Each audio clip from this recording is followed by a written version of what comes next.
أهلا وسهلا ومرحبا بكم أعزائنا المشاهدين الكرام السادة والسادة وأعزائنا السادة الحاضرين في كل أنحاء العالم وفي قارتنا الحبيبة القارة السمراء، في بلدنا الحبيبة الجزيرة الأمن والسلام جمهورية Tanzania المتحدة. Ndugu zangu, kama ilivyo kawaida yetu, kwa mara nyingine tena tunakutana katika chaneli yetu hii kwa ajili ya kupashana, kukuletea habari nyeti, habari ambazo fuqidat ladai kathir min wasail al-i'lam, zimekosekana katika vyombo vingi vya habari ulimwenguni. Na hii ni kutokana ni kwamba vyombo vingi vya habari duniani vimekuwa vinatoa habari kwa upande mmoja na kwa mtazamo wa upande mmoja, na hasa vyombo hivi vya habari ambavyo vingi vimetayarishwa na nchi za magharibi. Katika yale ambayo tulionayo ni kutokana na kile ambacho kinachoendelea ndani ya ulimwengu wa Mashariki ya Kati. Na hii ni mashambulizi ambayo yanayofanywa na Marekani nchini Iran, ambayo yanapelekea sasa vita hivi kwenda kuchukua sura mpya. Vita hivi kufikia mahali pagumu. Vita hivi laiti kama itaendelea katika sura ya namna hii, maana yake vitahama kutoka katika al-harbul iklimi, katika vita vya ukanda, na kwenda kuwa al-harbul alamiyatin athalitha, kuwa ni vita vya tatu vya dunia. Kwa sababu gani? Ni kwa sababu mashambulizi anayofanya Marekani sasa nchini Iran, maana yake ni mashambulizi ambayo yanakwenda kulenga miundombinu ya kiraia. Yanakwenda kulenga miundombinu ya kiraia kwa maana ya kushambulia vituo vya umeme, lakini pia kushambulia vituo vya uchakataji wa maji, lakini pia kwenda kuvunja madaraja. Sanjari na kwamba amekuwa akijinasibu kwa kupitia vyombo vya habari kwamba amepiga maeneo zaidi ya 90 ambayo ni maeneo ya kijeshi, kwa kushambulia maeneo ya maghala ya kijeshi, maghala ya makombora pamoja na drones. Lakini sasa anakwenda kushambulia miundombinu ya kiraia. Kwa nini ameshambulia vituo vya umeme? Kwa nini ameshambulia madaraja? Na kwa nini ameshambulia vituo vya uchakataji wa maji? Ameshambulia vituo vya umeme kwa sababu ya kukata mawasiliano na kuifanya Irani iwe ni nchi ya giza. Ameshambulia madaraja zaidi ya 6 kwa ajili ya kukata mawasiliano ya kutoka sehemu moja kwenda sehemu nyingine, ya kutoka mkoa kwenda mkoa mwingine, kwa maana ya kusitisha huduma za usafirishaji kutoka sehemu moja kwenda sehemu nyingine. Lakini pia ameshambulia vituo vya maji, maana yake kuna teknolojia wenzetu wanayo, wamefikia huko, ambayo inaitwa atahlia. Atahlia ni mfumo maalum wa teknolojia unaohusishwa na kuchakata maji ya bahari, kuyageuza kutoka katika maji chumvi kuja katika maji matamu, tayari kwa matumizi ya kunywa, kupikia, katika upande wa matumizi ya binadamu. Kwa hiyo amekwenda kushambulia huko. Kwa nini mashambulizi haya? Mashambulizi haya kwanza yanakuja kwa sababu ya kutaka kuidhoofisha Irani, lakini pia kuiondoa katika upande wa mawasiliano, lakini pia kuchochea ile vuguvugu la siasa za ndani, akiamini kwamba raia wa Iran wataweza kuliamsha na kujigawa na kuandamana, aidha kuchukua hatua nyingine ya kufanya regime change, ambayo ndiyo sehemu ya malengo yake na shabaha yake, kubadilisha utawala wa Iran. Jambo ambalo ni kwamba wa Irani wako makini, wa Irani wako stable, wamekwisha jiandaa kwa muda mrefu sana. Lolote ambalo litakalotokea basi haliwezi kuleta madhara hasi ndani ya jamii yao. Kwa hiyo Irani imeahidi kuyashughulikia haya ndani ya siku 3 au 4, na hii sio mara ya kwanza kuvunjwa madaraja ndani ya Irani. Katika vita vya siku 38 vilivyopiganwa, Marekani ilifanya tena jambo kama hili, ikaenda kuvunja madaraja hayo, lakini Irani aliweza kutengeneza ndani ya siku 3 na treni zikaanza kupita na magari yakaanza kupita. Hii ni kuonyesha namna gani Irani ilivyojiandaa na iko serious na vita hivi. Lakini kwa nini sasa Marekani amekuwa akishambulia hivyo? Ikumbuke kwamba Iran imeweza kufanya mashambulizi makubwa sana kule Jordan na kuisambaratisha kambi ya iliyokuwa inahifadhi ndege za Marekani na ndege ambazo zinashambulia, lakini pia ndege maalumu kwa ajili ya kuongeza mafuta, ndege za kivita zikiwa angani. Kwa hiyo Marekani imefanya mashambulizi makubwa sana katika ile kambi kiasi kwamba imeharibu kambi nzima na ndege zilizokuwepo pale zimeharibika. Lakini vile vile walienda mbali zaidi. Irani ikafanya mashambulizi mengine katika kambi iliyokuwa imejificha nyuma ya milima, ambayo kambi ile ilikuwa ni maalum kwa ajili ya kuhifadhi wanajeshi.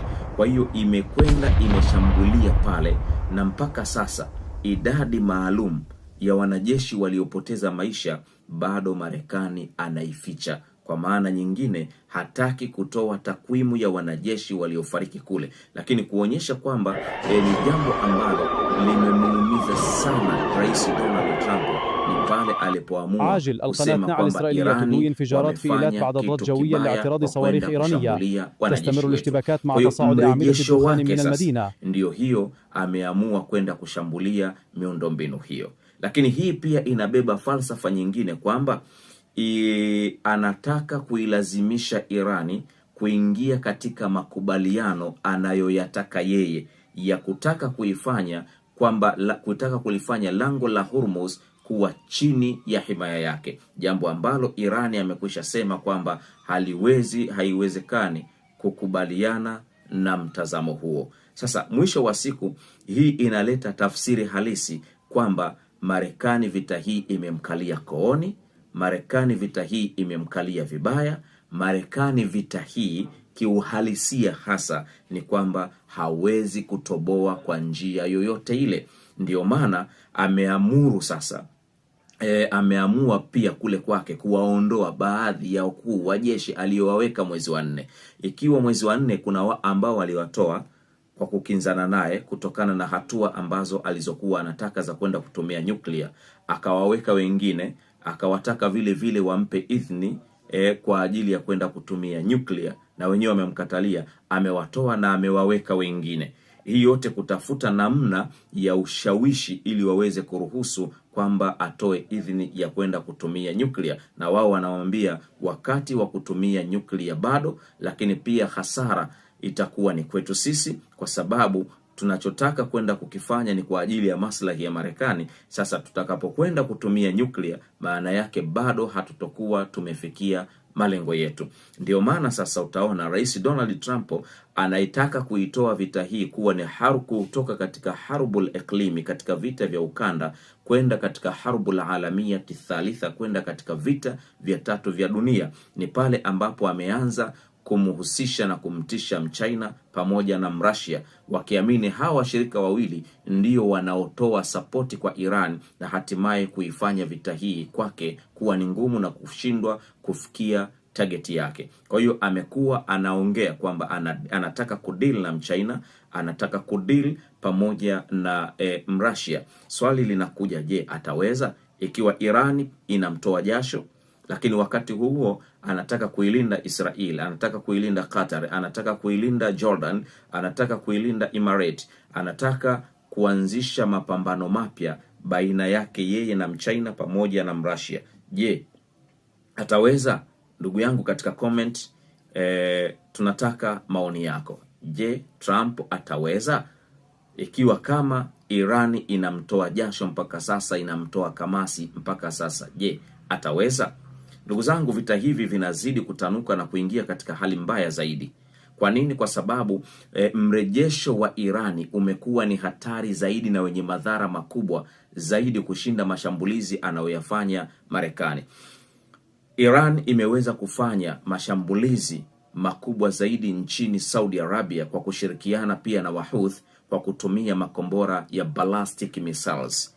Wameweza kushambulia daraja la kimkakati, daraja ambalo linalounganisha kati ya Saudia na Jordan kwa maana ya Ordon, pamoja na Ordon wameweza kulishambulia kwa sababu kama sehemu ya kulipiza kisasi. Lakini wakati huo wameshambulia vituo vikubwa vya mafuta ndani ya Bahrain, lakini pia ndani ya Kuwait.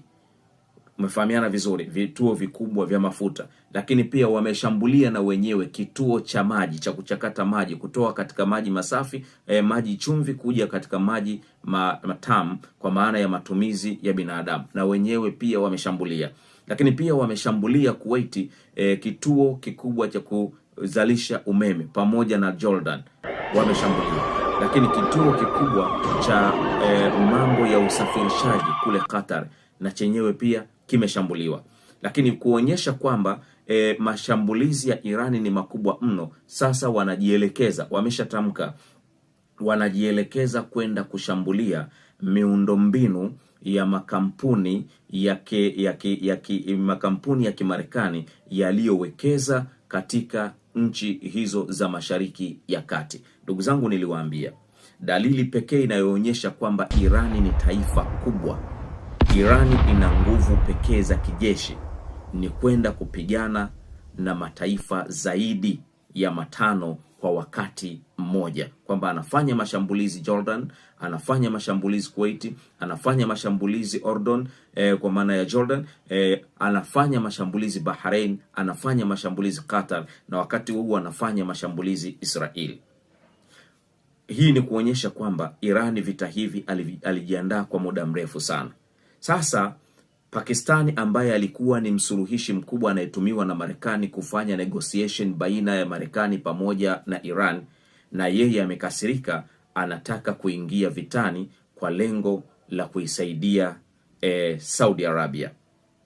Tayari amekwisha toa idhini ya majeshi yake kutoka Pakistan kuja katika mipaka ya Saudi Arabia pamoja na Yaman, akihofia kwamba Wahuthi wanaweza kuivamia Saudi Arabia.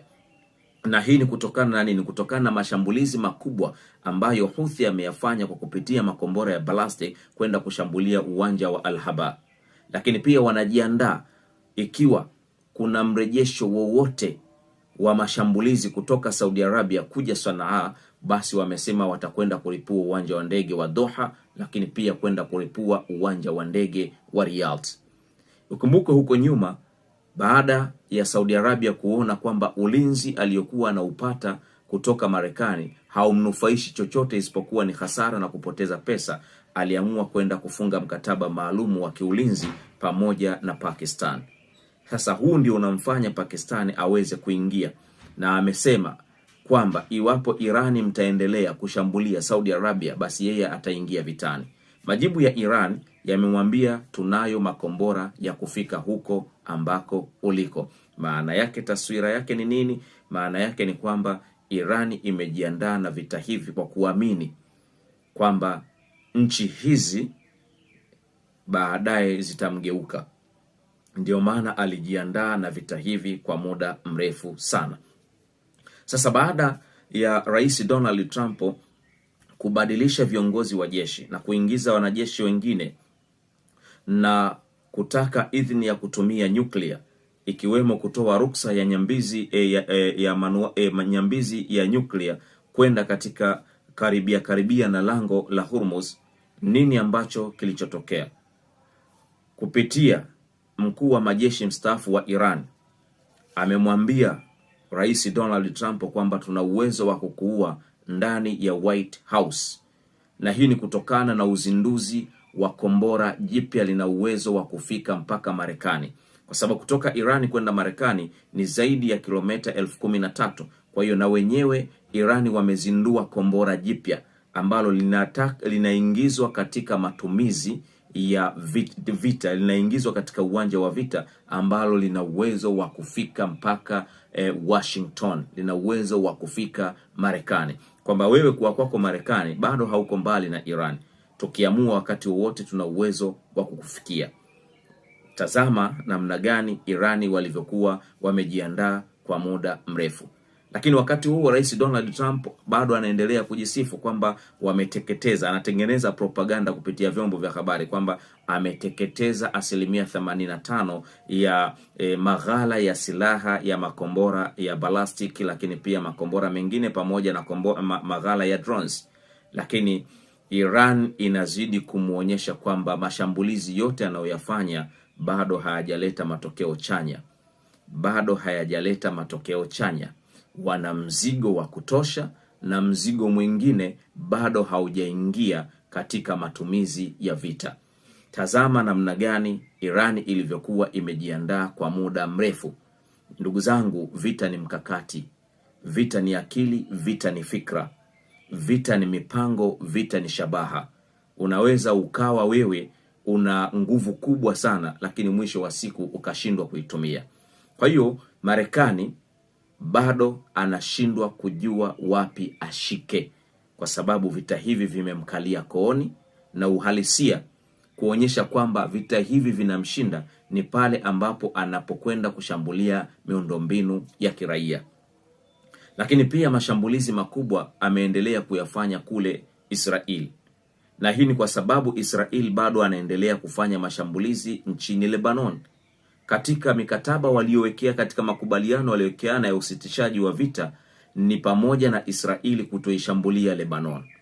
Lakini sasa Israel anaishambulia Lebanon, jambo ambalo limemfanya Iran aendelee kufanya mashambulizi makali katika mji ya Tel Aviv, Haifa pamoja na maeneo mengine, na kuweza kushambulia pia kituo cha kuchakata maji. Lakini pia amepiga tena makao makuu ya kiintelijensia ya Mossad, shirika la kijasusi nchini Israel. Ameshambulia tena kwa mara nyingine.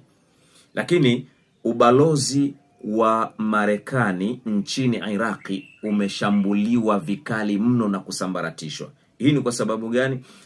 Imeonekana kuna misafara mikubwa ya kijeshi ambayo inakwenda nchini Iraq.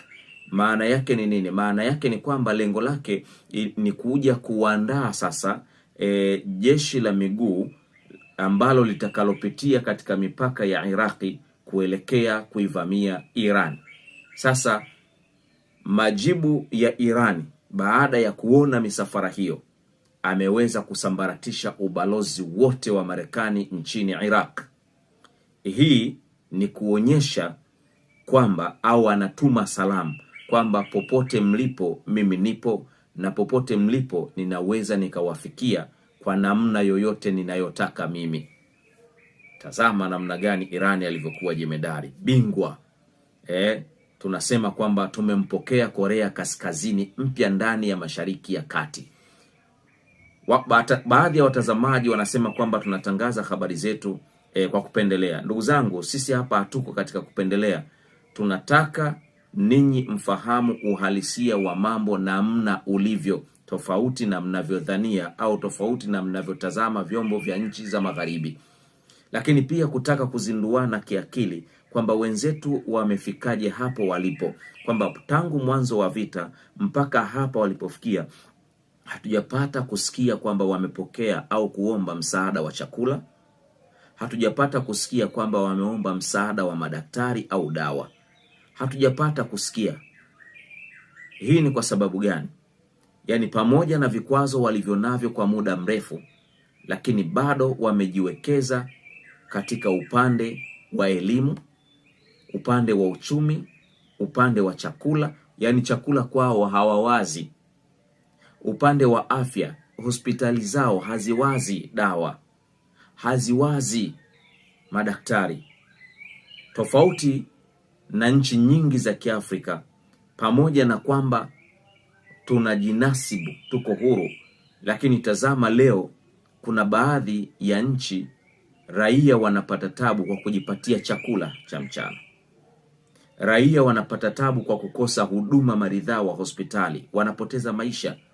Raia wanapata tabu kwa sababu elimu yao bado iko chini, pamoja na kwamba tumejaliwa rasilimali, tumejaliwa mali nyingi, tumejaliwa vyanzo vingi vya uchumi, tumejaliwa material ya kila aina, lakini mwisho wa siku faida na mageuzi chanya kwa kupitia rasilimali hizo hakuna. Lakini tazama Iran namna gani wameweza kufanya mabadiliko katika kila sekta unayojua wewe, na hatimaye leo inakuwa ni Korea Kaskazini mpya ndani ya Mashariki ya Kati.